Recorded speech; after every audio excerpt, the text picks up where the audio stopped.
எனது அணி அனைவருக்கும் எதிரணி அணியவர்களுக்கும் கருப்பராயன் கோவில் திருவிழாக்கு வந்திருக்கும் பக்த கோடி அனைவருக்கும் என்ற பட்டிமன்றத்தை சிறப்பிக்க வந்துள்ள எனது ரசிகர் பெருமக்களுக்கும் எனது மாலை வணக்கத்தை சிறப்பித்துக் கொள்கிறேன்.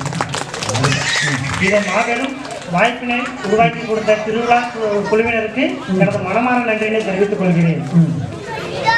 நடுவரவரே, இந்த திரைப்படத்தில் வர ஒரு காமெடியை போல 57 வருஷமா நாய்ப்படாத பாடப்பட்டு அதுக்கப்புறம் அதுவே பழகிற மாதிரி நாங்கள் 3 பட்டிமன்றத்தையும் பேசிட்டோம்.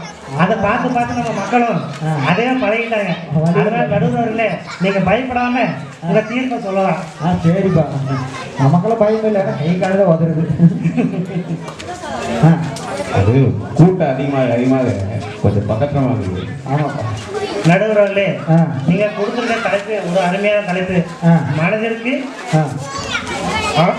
மகிழ்ச்சியை தருவது பழைய பாடல்களா புதிய பாடல்களா? இதுக்கு நீங்க வந்து பேசாமையே வந்து சந்தோஷம். ஓகே, தனி மாத்தாಬೇಕು சரி, ஓகேண்ணா, சந்தோஷம், மகிழ்ச்சி. ಹೌದಾ, ಓಕೆ. ಸರಿ ಪಾಪ, ಓಕೆನಾ? ಎಲ್ಲರೂ ಅವರೇ ಅಣ್ಣ.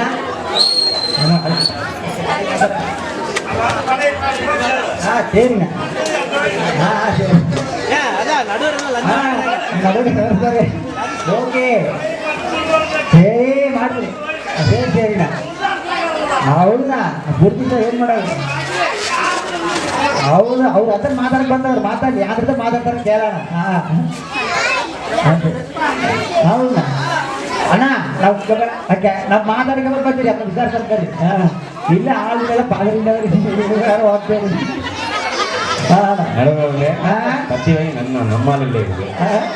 ಸಂದೇಹಗಳಿವೆ, நீங்க காசு கொடுத்துருக்கீங்க. கொஞ்சம் பதட்ட பராக்கு முடிச்சு நட மாத்தாட சொல்லிடுற. நான் பார்த்து மாத்தாடி சொல்லுவேன். மாத்தாடுப்பா. அதுக்கப்புறம் பதட்ட பராக்கு நானே மாத்திரம் நான் யோசிக்கல. நானும் ஈடாக பத்தாயிரம் நினைச்சிட்டேன். மாத்தாட வருங்க ஈடாக நடுவர்களே, நீங்க கொடுத்திருக்கும் ரசிக பெருமக்கு எது கொடுப்பதா இருந்தாலும் கோயில் பின்பற்ற கொடுப்பதை கேட்டுக்கொள்கிறோம். அது பணமாக இருந்தாலும் சரி, அடியாக இருந்தாலும் சரி, கோயில் பின்புறம் கொடுக்குமாறு கேட்டுக்கொள்கிறோம். நடுவர்களே, நீங்க தலைப்பு மனதிற்கு மகிழ்ச்சியை தருவது பழைய பாடல்களா புதிய பாடல்களா? இந்த தலைப்பிற்கு நீங்க வந்து பட்டிமன்றம் நடத்த வேண்டியதே இல்லை. பழைய பாடல் தான் என்கிற தீர்ப்பை கொடுத்துருக்கலாம். இருந்தாலும் எங்க தோழி இதுக்கு முன்னாடி பேசும் சகோதரி சத்யா 10 நாளா நைட்டு 1 மணி 2 மணி வரைக்கும் கஷ்டப்பட்டு அந்த சித்ரா வாய்ஸே போகிற அளவுக்கு கஷ்டப்பட்டு எடுத்து ஏன்னா அந்த வரிகை என்னங்கிறது அவளுக்கே புரியல. ஒவ்வொரு பாட்டும் பாடினதுக்கப்புறம் நடுவரே புரிஞ்சுதா அப்படி உங்ககிட்டயே கேட்டேன். ஏன்னா அதுக்கு அர்த்தம் அவளுக்கே புரியல. அந்த அளவுக்கு இருக்கு புதிய பாடல்கள். நாங்க என்ன சொல்லுவோம், அவங்க சொல்லியே குடிக்க வந்தாங்க. எது கேட்டாலும் ஆமாம் சொல்லியே குடிக்க வந்தாங்க. ஆனா எங்க பழைய பாடல் அப்படி இல்லை. 50-60 வருஷமானாலும் ஒவ்வொரு வரையும் கேட்டா மனுஷன் அப்படியே தேனாட்டு பாயிற மாதிரி இருக்கு. நடுவர்களே, எப்படிப்பா சொல்லு பார்க்கலாம். இதே இந்த புதிய பாடல்ல காதல பாட்டு எடுத்துட்டா, கல்யாணம் தான் கட்டிக்கிட்டு ஓடி போலாமா, இல்ல ஓடி போய் கல்யாணம் தான் கட்டிக்கலாமா. இந்த பாட்டு கேட்கறதுக்கும் இதே அந்த காலத்திலேயே எங்க கவிஞர்கள் பாடினது, எந்த கவிஞனும் அவளை சிலை வடிப்பான், எந்த புலவனும் அவளை பாட்டில் வைப்பான், அந்த இயற்கையும் அவள் மேல் காதல் கொள்ளும், அந்த நினைவாலே என் காலம் செல்லும், நான் பார்த்ததிலே அவள் ஒருத்தியை தான் நல்ல அழகி என்பேன், நல்ல அழகி, நான் கேட்டதிலே அவள் வார்த்தையை தான் ஒரு கவிதை என்பேன், ஒரு கவிதை என்பேன். இந்த பாட்டு கேட்கறதுக்கும் அந்த பாட்டு கேட்கறதுக்கும் எவ்வளவு வித்தியாசம் இருக்கு நடுவர்களே? அருமையா இருக்குப்பா. அதே மாதிரி இன்னொரு பாட்டு இருக்கு, பழைய பாட்டு நீங்க சொன்ன ஞாபகம் வந்துச்சு. காலங்களில் அவள் வசந்தம், கலைகளிலே அவள் ஓவியம், மாதங்களில் அவள் மார்கழி, மலர்களிலே அவள் மல்லிகை, காலங்களில் அவள் வசந்தம். அருமையா நம்ம பாட்டு எல்லாமே புரியுற மாதிரி பாடுறாங்க. நல்லா இருக்குப்பா. பாடுங்க. அதே மாதிரி நடுவர்களே எங்க பழைய பாடல் எடுத்தீங்கன்னா காதலுக்கு மரியாதை இருந்தது, கண்களை பார்த்து நிலாவை பார்த்து பாட்டு பாடினாங்க. ஆனா இப்ப புது பாட்டுல அப்படியா இருக்கு இல்லப்பா. இதே பாருங்க, எங்க காலத்துல என்னதான் இப்போ வந்து மாடர்னா ட்ரெஸ் போட்டு வந்தாலும் அவங்க வந்து போட்டு வந்துக்கிறது பொண்ணா பையனா தெரியறதில்ல. அதே ஒரு சீலையை கட்டிட்டு வந்தா அந்த பொண்ணு அழகா இருக்க இல்லையோ ஒரு டைம் பார்க்கணுங்கிற ஒரு இது இருக்குல்ல, அந்த பாதி அந்த காலத்திலயே எங்க புலவர்கள்லாம் பாட்டு பாடியிருக்காங்க. செந்தமிழ் நாட்டு தமிழச்சியே சேல உடுத்த தயங்கிரியே நெசவு செய்யும் திருநாட்டில் நீச்சல் உடையில் தீருகிறியே கணவன் மட்டும் காணும் அழகை கடைகள் போட்டு காட்டிரியே செந்தமிழ் நாட்டு தமிழச்சியே சேல கட்டு தயங்கிரியே. அந்த மாதிரி பழைய பாடல்கள் அவ்வளோ ஒரு இனிமையாகவும் ஒவ்வொரு வரியும் புரிகிற மாதிரி இருந்துச்சு.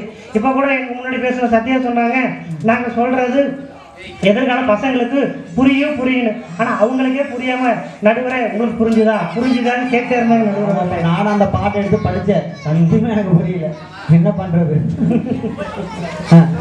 நடுவர் அவர்களே, பழைய காதல பாட்டை கேட்டீங்கன்னா காதலுக்கு நினைவு வருது. இதே புதிய பாடலை கேட்டீங்கன்னா அந்த பாட்டுக்கு உண்டான அர்த்தம் என்னங்கிறத கூகுள்ல போய் லிரிக்ஸை வந்து சர்ச் பண்ண வேண்டிய அளவுக்கு இருக்கு. ஆமாப்பா, பாதி பாட்டுல வந்து இங்கிலீஷ் வேர்டு வருது, வரலையே. அதே மாதிரி பார்த்தீங்கன்னா பழைய காலத்துல இந்த யமஹா பைக் RX 100 RX 130 எல்லாம் கம்பெனிலேருந்து புதுசாக வாங்கும் போதே 20,000 30,000 வாங்கினாங்க.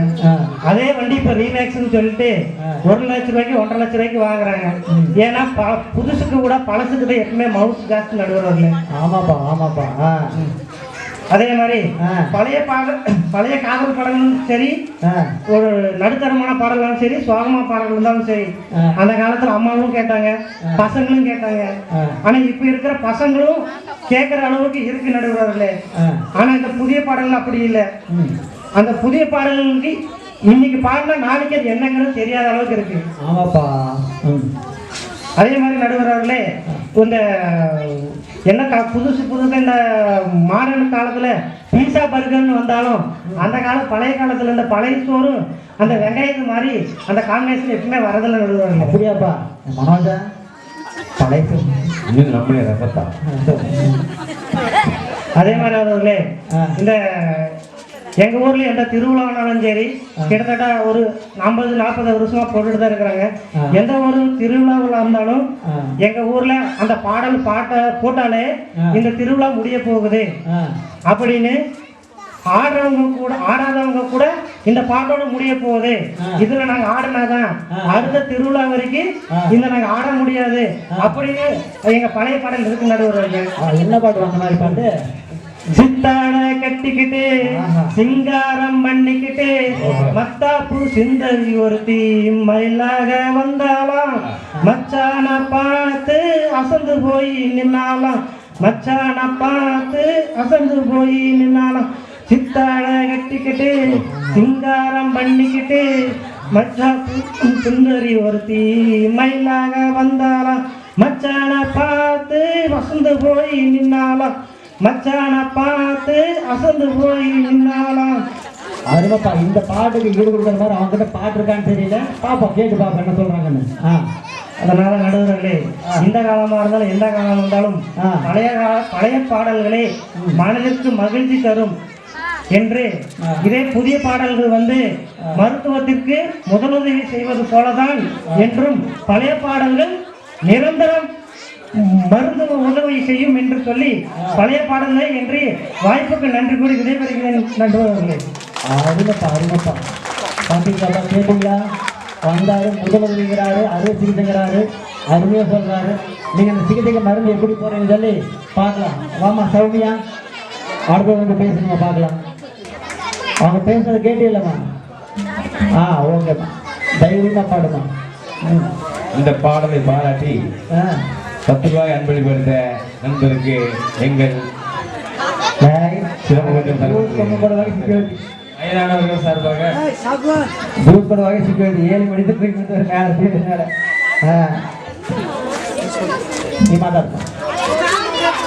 மதிப்பிற்குரிய நடுவர் அவர்களுக்கும் சக பேச்சாளர்களுக்கும் என் அன்பு பார்வையாளர்களுக்கும் நிர்வாக குழுவினருக்கும் என் இனிய மாலை வணக்கத்தை தெரிவித்துக் கொண்டு குறைகள் இருந்தால் மன்னித்து நிறைகள் இருந்தால் கைத்தட்டி உற்சாகப்படுத்துமாறு தாழ்மையுடன் கேட்டுக்கொள்கிறேன்.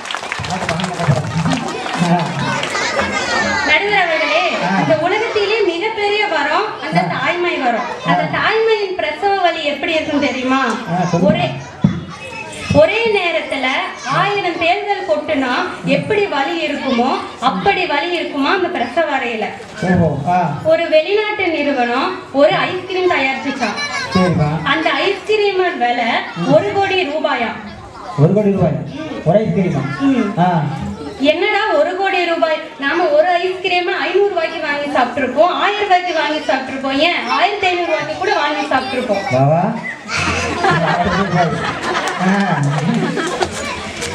என்னடா 1 கோடி ரூபாய்க்கு ஒரு ஐஸ்கிரீமான்னு கேட்டப்போ அந்த வெளிநாட்டு நிறுவனம் சொல்லிச்சான் அது முழுக்க முழுக்க தாய்ப்பாலால் ஆன ஐஸ்கிரீம்னு சொல்லிச்சான். அதுக்கு நம் நாட்டு தமிழர் ஒரு கவிதை எழுதினாராம். 1000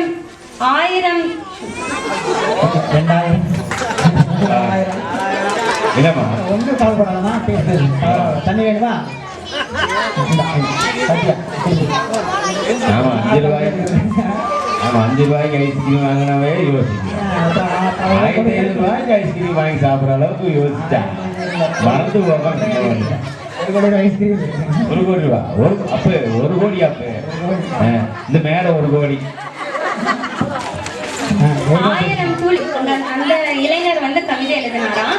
1000 துளி தாய்ப்பாலை கொண்டு ஒரு ஐஸ்கிரீம் செய்த உன்னால் நான் 1000 அல்ல லட்சம் ஐஸ்கிரீம் துளிகளை தருகிறேன், உன்னால் 1 துளி தாய்ப்பாலை தர முடியுமா என்று. அப்படிப்பட்ட அம்மாக்கு ஒரு அருமையான வரிகள் போட்டு இக்கால கவிஞர்கள் பாடியிருக்காங்க நடுவர் அவர்களே. 100 சாமிகள் இரு